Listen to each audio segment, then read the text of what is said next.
for Haliburton, Kawartha Lakes Brock. Speaker, after 9 years, the NDP Liberals are not worth the cost or the corruption. Yesterday, we learned that Global Health Imports, a company co-owned by the Employment Minister, bid on federal contracts while claiming to be wholly Indigenous-owned. However, the minister has, so far, refused to present documents supporting his company's statement. No wonder GHI has at least 8 criminal court cases against them. Will the minister produce the documents or admit he lied and resign? Yeah. The Honourable Parliamentary Secretary to the Minister of Public Services and Procurement. Madam Speaker, the company in question has never received contracts as an Indigenous business and has never been listed on the Indigenous Business Directory.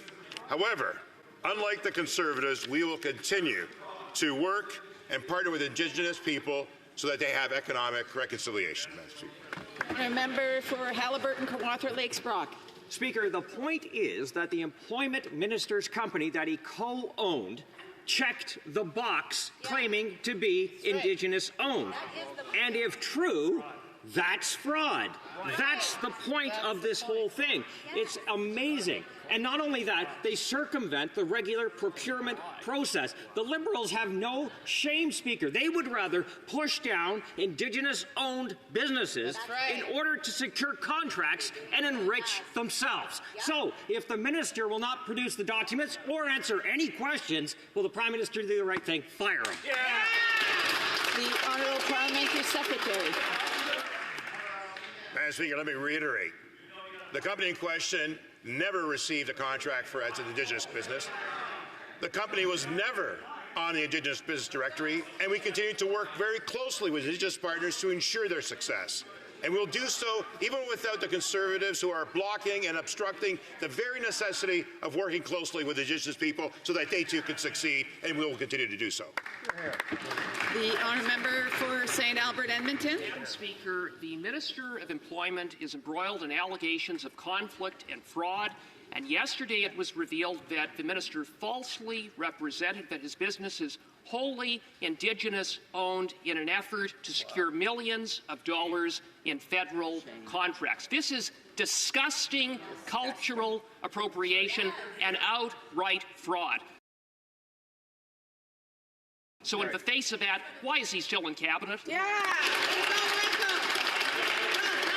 The Honourable Parliamentary Secretary to the Minister of Indigenous Services.